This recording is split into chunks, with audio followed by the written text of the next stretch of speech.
Let me thank you all for being in our class today. Hope you've had a good week. Certainly glad that you are a part of our Sunday morning discussions.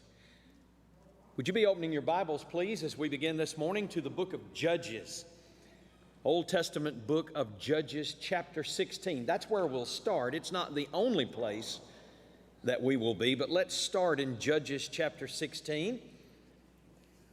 If you brought your study book, The Story, you might also be turning to chapter 8, which will be page 103, that is titled, A Few Good Men and Women.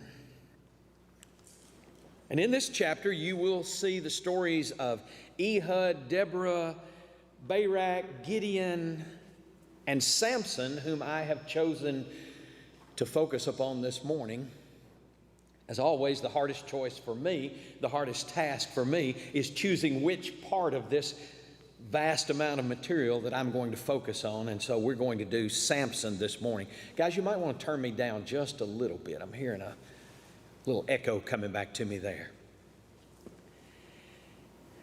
As you look both in the biblical narrative and in the lesson text in the book, The Story, you will no doubt be familiar with a phrase that you will hear said over and over again, said about Israel, that they did evil in the eyes of the Lord, that they forgot their Lord.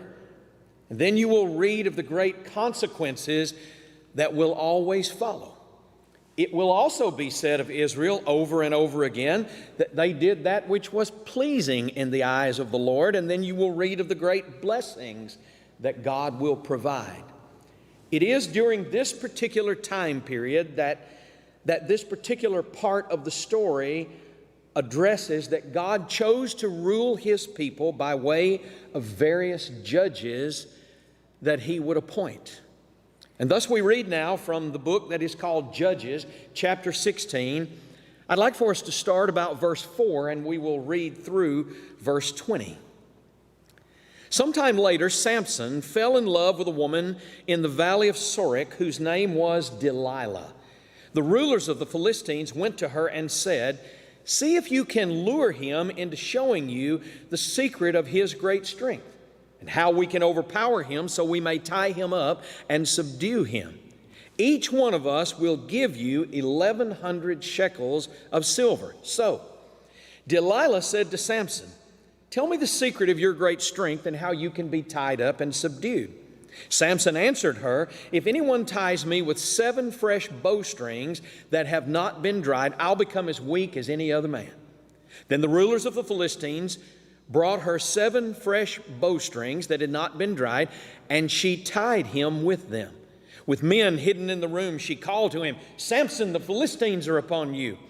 He snapped the bowstrings as easily as a piece of string snaps when it comes close to a flame. So the secret of his great strength was not discovered.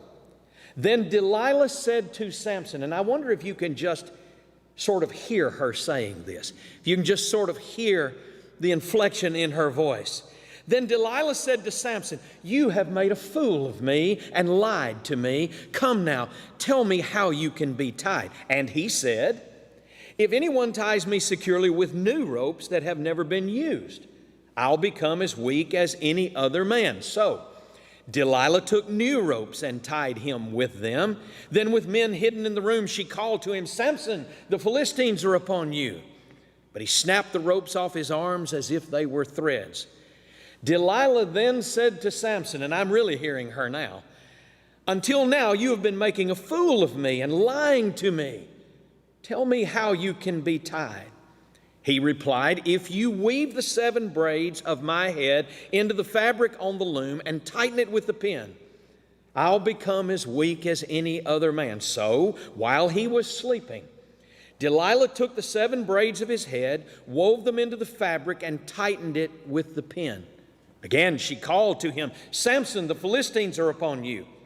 He awoke from his sleep and pulled up the pin and the loom with the fabric. Then she said to him, boy, she's really getting him now, "How can you say, 'I love you,' when you won't confide in me? This is the 3rd time you've made a fool of me and haven't told me the secret of your great strength." with such nagging. You might just underscore those three words right there. With such nagging, she prodded him day after day until he was tired to death. So he told her everything. No razor has ever been used on my head, he said, because I've been a Nazarite set apart to God since birth.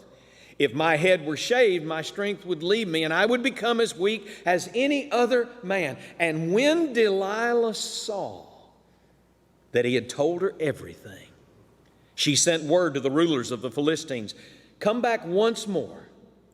He has told me everything." So the rulers of the Philistines returned with silver in their hands, and having put him to sleep on her lap, she called a man to shave off the 7 braids of his hair, and so began to subdue him, and his strength left him. Then she called, "Samson, the Philistines are upon you." He awoke from his sleep and thought, "I'll go out as before and shake myself free." But he did not know that the Lord had left him. Samson is one of the many judges that God decided to rule in Israel. This would be after he had made of Abraham a great nation, after the incubation period, after the subsequent deliverance from Egypt, as they were preparing to inherit the promised land. God said, the way I want you to be ruled, the way I've chosen for you to be ruled, is by certain righteous judges whom I will appoint. Samson is the 12th of those men. You will remember that soon after this, after Eli and then after Samuel, the Israelites begin to complain to God, "Give us a king. We don't have a king, God. Everybody else has a king. Why don't we have a king? We want a king as well." What I need to cover in our time together are 4 chapters that I want to ask you to look at and just follow along with in your own Bible, those being 13, 14, 15, and 16. I think you can just follow the details in the text as I retell the story of a man that I want to say at the very outset today was just like us in so many ways. He really was. He was so very strong and so very weak all at the same time. And I'm glad there are stories in the Scripture about people like Samson and David and Peter. I'm glad that the Bible paints their muscles and paints all of their warts as well. I'm glad I can read about their strengths and their weaknesses. Do not forget that this story is Bible. It is entertaining. That's so true. If we possess, however, even a hint of wisdom, it's one that we ought to look into as a mirror, as a reflection, and learn some very valuable and relevant lessons and principles for our own lives as well. So let me ask you, back up in your Bibles now to chapter 13, as I tell you at the outset that sin is the problem in this story. And sin is the problem in our story. Sin is the problem throughout the ages. Sin is the problem in our lives. Now, if you go home and turn on the television and you watch what's going on in the news these days, you're going to come away with a conclusion. Boy, we sure do have a lot of problems in our world and in our country these days. And that's true, we do.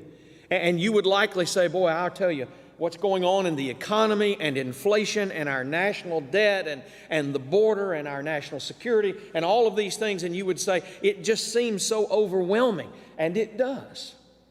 But friends, we have one significant problem, really. And you know what it is.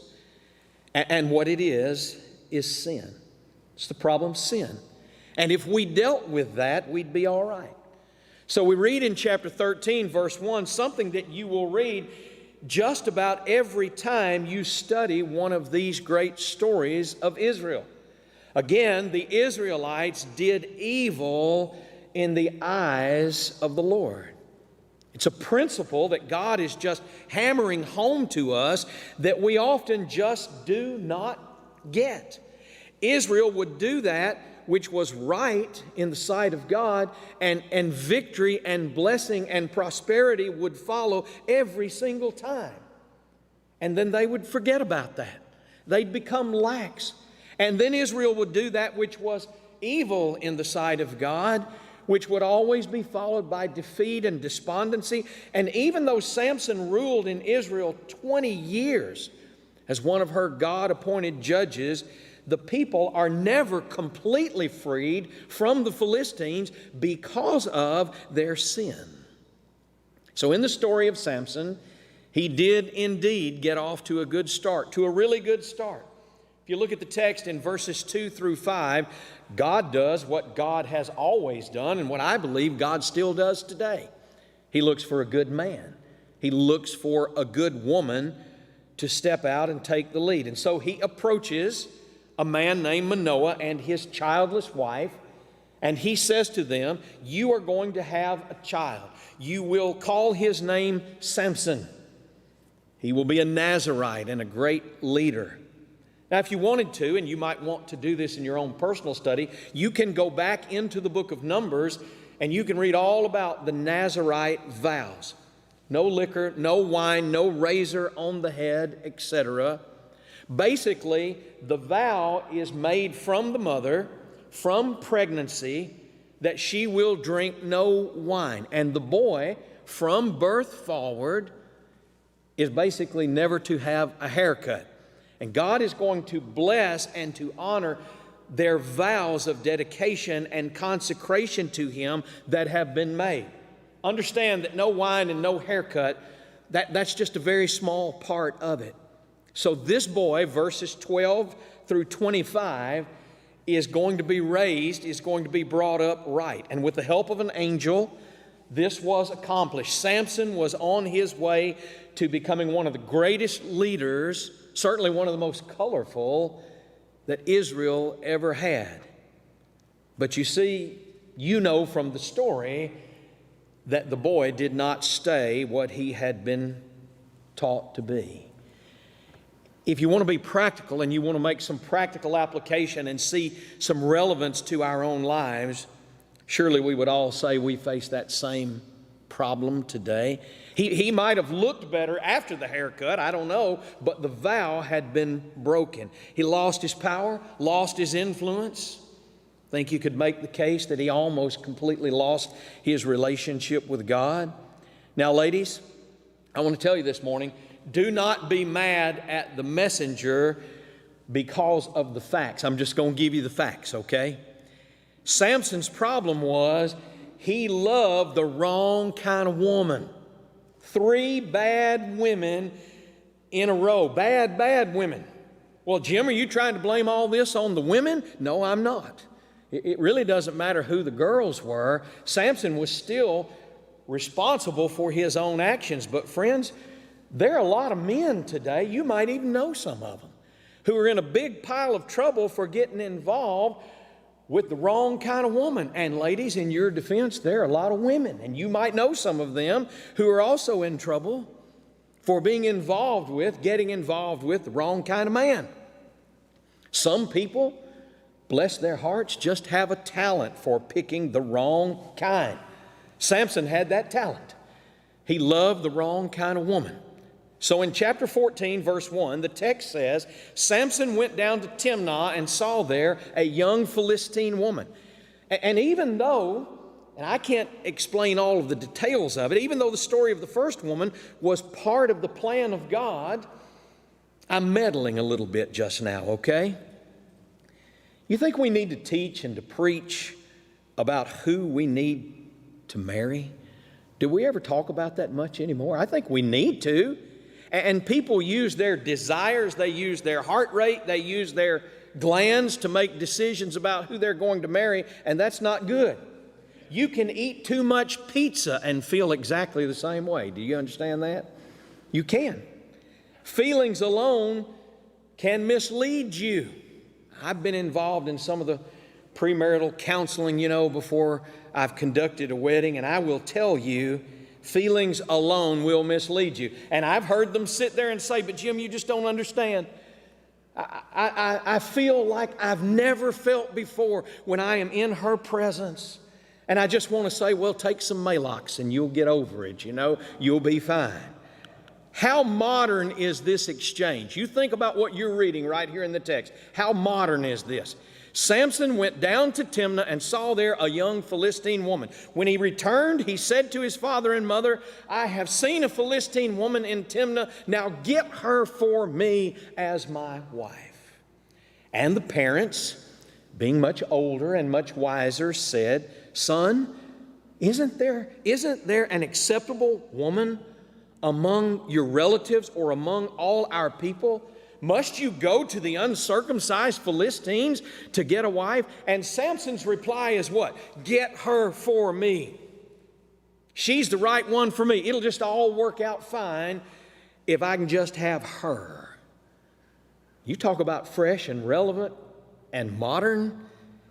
Friend, if all you have going for your future marriage is your feelings, is the seat of your pants, you're going to be in some serious trouble.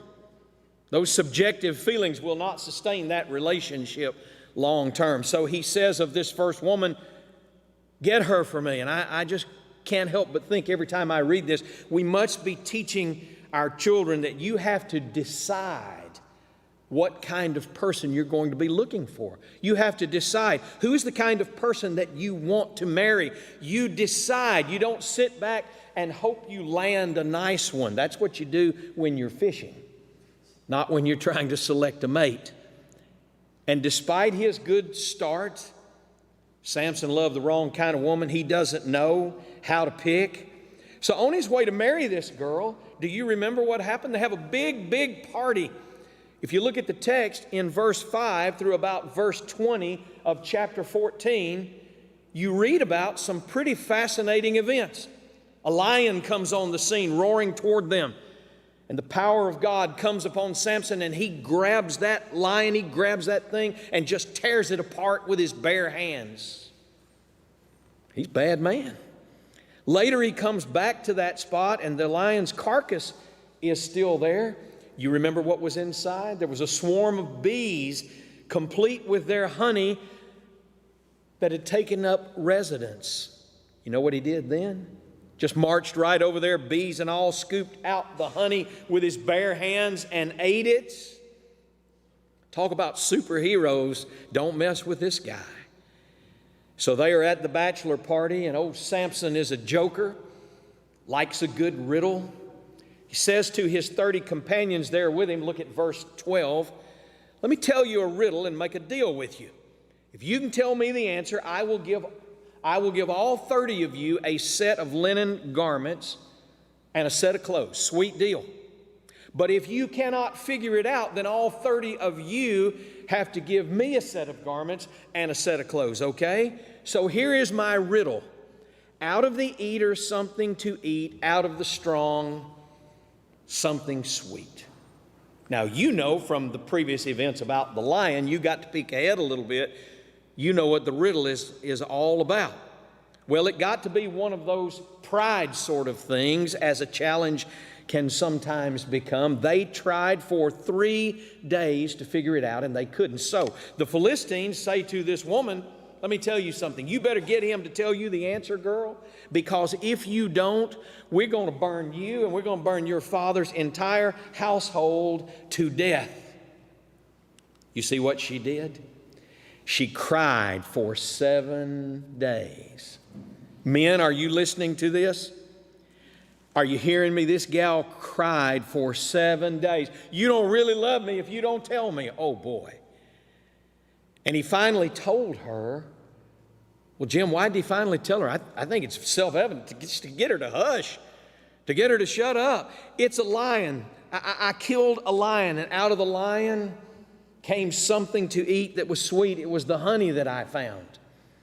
And she tells the Philistines, who in turn tells Samson, and then is revealed one more factor that I think you know, but I haven't revealed just yet.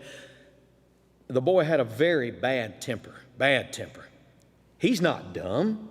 He knows exactly what has happened. And have you ever noticed in verse 18 what he says? If you were to say this to an audience of women today, you better have the strength of Samson, because you would need it to fight all of them. He says, if you had not plowed with my heifer, Ladies, how you like that? If you'd not plowed with my heifer, you would not have solved my riddle. So he's on the hook to pay the debt. Do you understand? He didn't pay this debt from Walmart. He goes out and finds 30 guys, kills them, strips off their clothes, and pays up. In the meantime, while all this is happening, this girl that he just had to have, that he told his daddy, get her for me, gets given to a friend who is an attendant at the wedding. Maybe he's the best man. And Samson is offered the younger sister instead, chapter 15. And this thing's getting way out of hand. Samson is now so angry that he goes out and catches 300 foxes. How did he do that? I do not know. I have no idea, but he did. He ties them tail to tail in 150 pairs with a burning torch attached to every pair of tails. And those poor foxes did what you would expect them to do, exactly what you would expect them to do with their backsides on fire. They ran.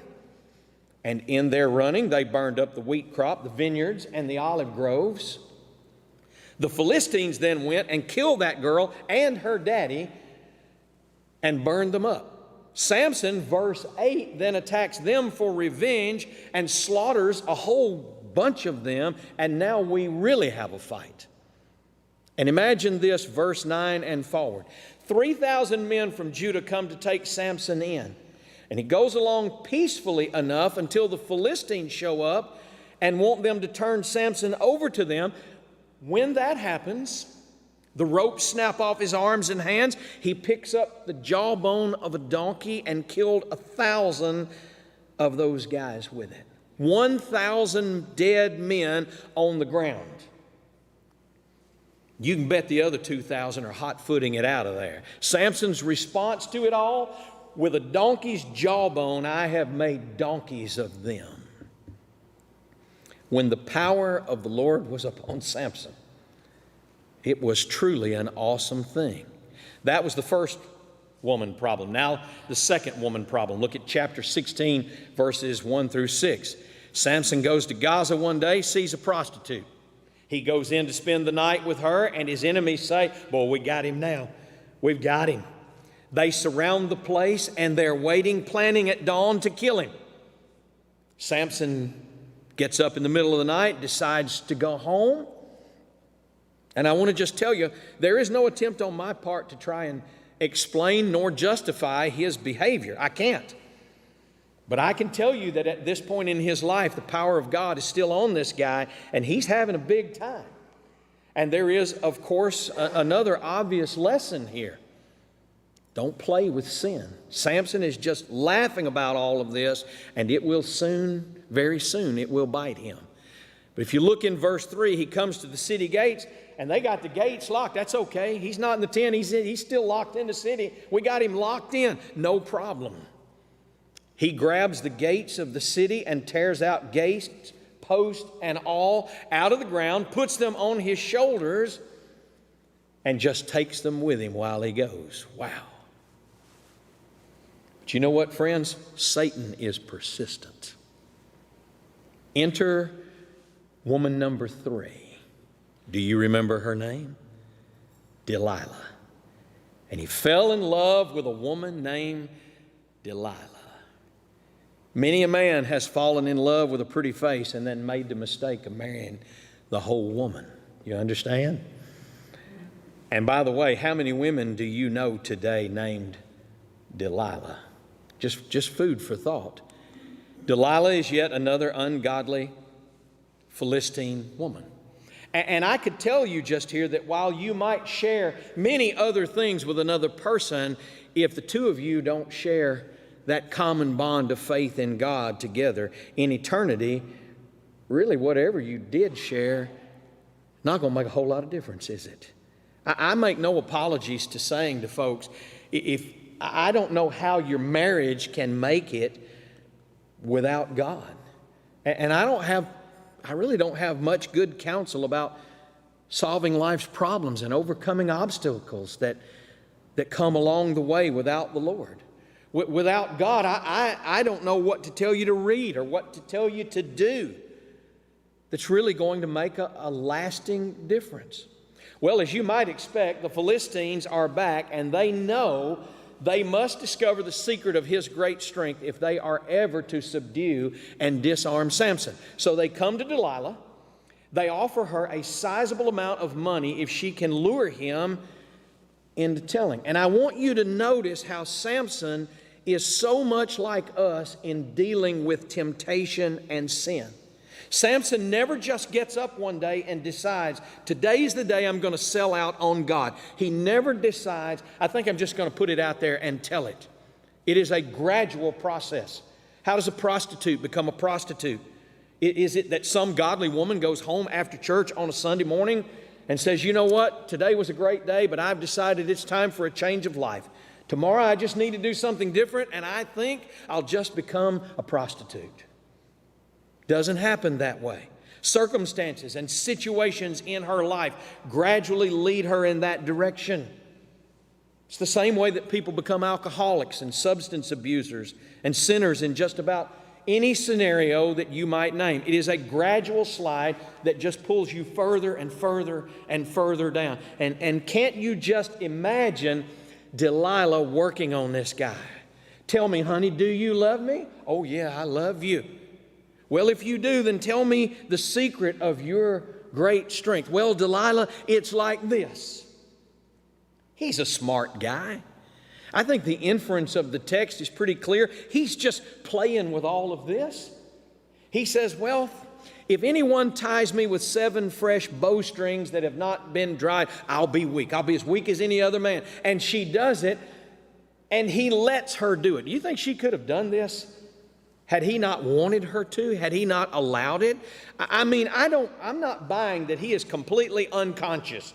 He is completely asleep every time this same scene repeats itself. If he was, the guy slept a lot, if that's the case. He's playing a game. So the call comes, Samson, the Philistines are upon you. And he's tied up, he comes to life, and he just snaps off all those bindings. He's having a big time. She tries a second time, same result, third time. And he says, well, the secret really is in my hair. And you see, that wasn't actually completely true, but he's getting dangerously close now. Someone asked, when is Satan, when is the devil ever going to leave me alone? And I have a quick and easy answer, never. He is never going to leave you alone until you go and meet the Lord. And He no longer has access to you. And He has studied you. And He knows you.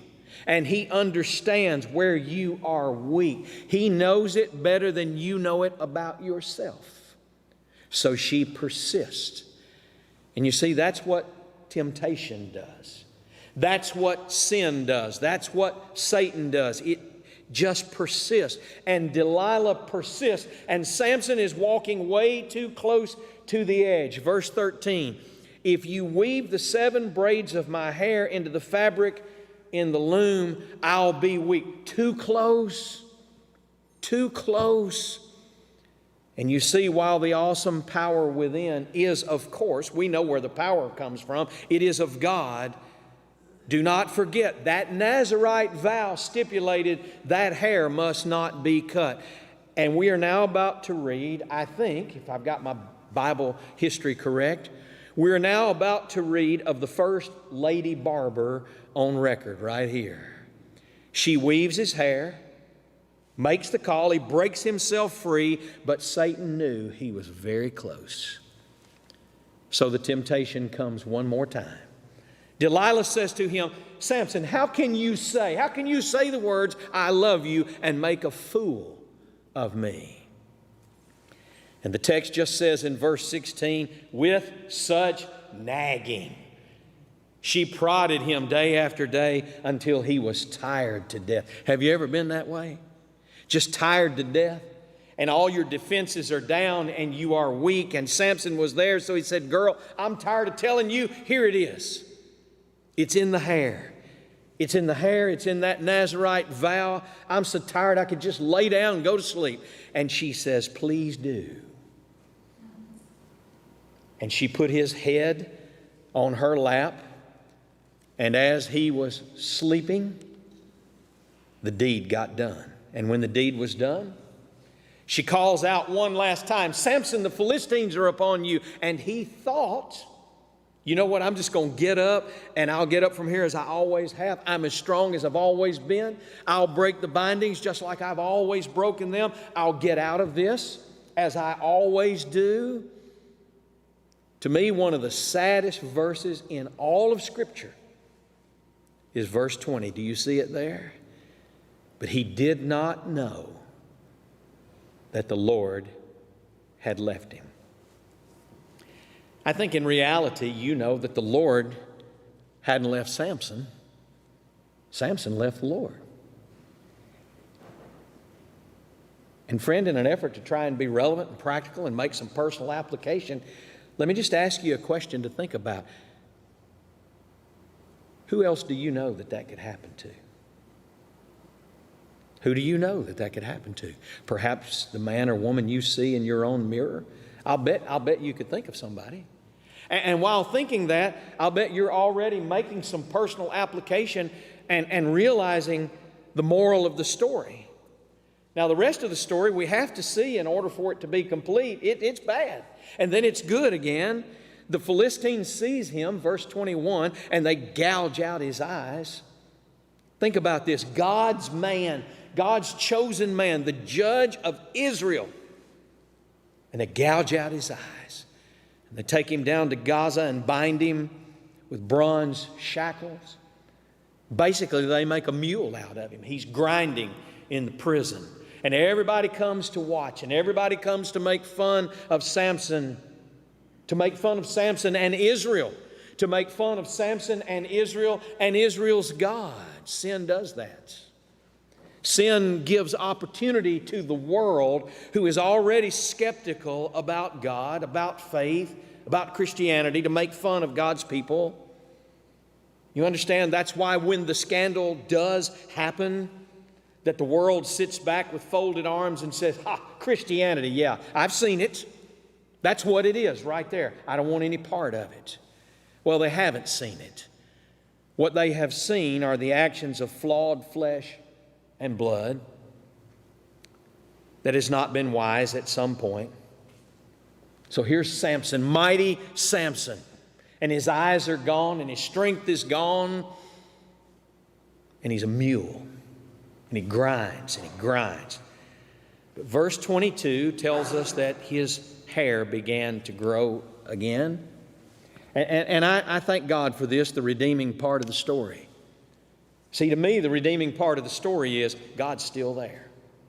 And you're going to find that true as you go through your study guide, the book called The Story. You're going to see this same theme repeated over and over and over again. God is still there.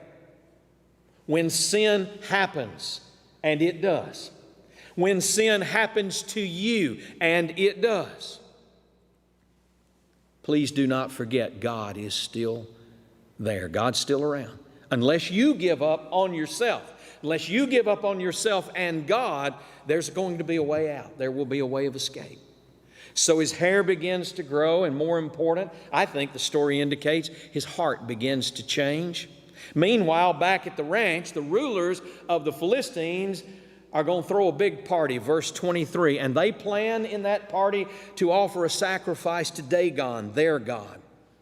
They also plan to bring Samson out and to provide for them some entertainment. And they do. They bring him out. They bring out this beaten man, eyes now gouged out, to make sport of him. To make sport of him in the name of their pagan god. But in verse 26, Samson says to the servant who held his hand, "Put me where I can feel the pillars that support this temple so that I may lean against them." This great man of God who fell headlong into sin, with all of this crowd around him, mocking him and mocking his God, begins to pray. Watch out when God's people begin to pray, and God listens. something supernatural begins to happen. His heart and his attitude have now changed. Look at verse 28. O sovereign Lord, remember me. O God, please strengthen me just once more, and let me with one blow get revenge on the Philistines for my 2 eyes. And in verse 29, you read that he reached toward the 2 central pillars on which that temple stood, and bracing himself against them with his right hand on one and his left hand on the other, he said, let me die with the Philistines. Then he pushed with all of his might, and that temple came crashing down on the rulers and all of those pagan people in it. The Bible says, thus he killed many more when he died than when he lived. The redeeming verses conclude, then his brothers and his father's whole family went down to get him. They brought him back and buried him in the tomb of his father, and he had led Israel 20 years. So there are 3 very simple, very quick thoughts that I want to give you, and then we'll conclude. Number 1, sin is always a dreadful mistake. Sometimes we don't realize it at the time, but the time will come when we can reflect back on it and understand sin is always a dreadful mistake. It always is. It comes to us in shiny packages. It comes to us in trappings and in circumstances that make us think, this really isn't all that bad. Maybe it's not really even wrong. This is really not going to hurt, at least this once. Who can it hurt? Sin of any kind is always a terrible thing. We need to remember that. We have to remind ourselves of that. Number 2, we are not strong enough to play with our temptations. If you learn something from this story, learn that Satan is much too crafty for us to play games with him. Sooner or later, we will lose. And then number 3, repentance and recommitment to God is always available, and it's the only way out. And I'm thankful in the end that Samson saw that. It was his 11th hour. But I think he saw it. I think he understood it, and I'm glad that he did. There are a lot of people in this world, you've heard preachers say, there are a lot of people in this world who make 11th hour plans and they die at 10 o'clock. So we don't need to make the mistake of waiting too long to make it right with God. Well, to me, this was just such a great story. I could not pass it by. I think I can read this story and read it over and over again, and I think there are some great lessons in there that I can learn. Probably find some new lessons each and every time I read it that I can take and actually apply to my life. Now, if you'll go through that chapter, and if you look at the reference section at the back, as it refers you to the various scriptural chapters that you could read during this week, I think you will find the same will be true in the story of Gideon and Deborah and Barak and Ehud and all the others who are provided for you there. We can learn from those stories, and we can certainly make good application to our own lives, and we can learn the important biblical themes that are a part of the much bigger story that ultimately will bring us to Jesus, who has saved us, who's bought us, who has redeemed us. Appreciate you being in our class this morning. I hope you'll look at the rest of the chapter. Do your homework this week. Look forward to Dr. Lloyd continuing our discussion next Sunday.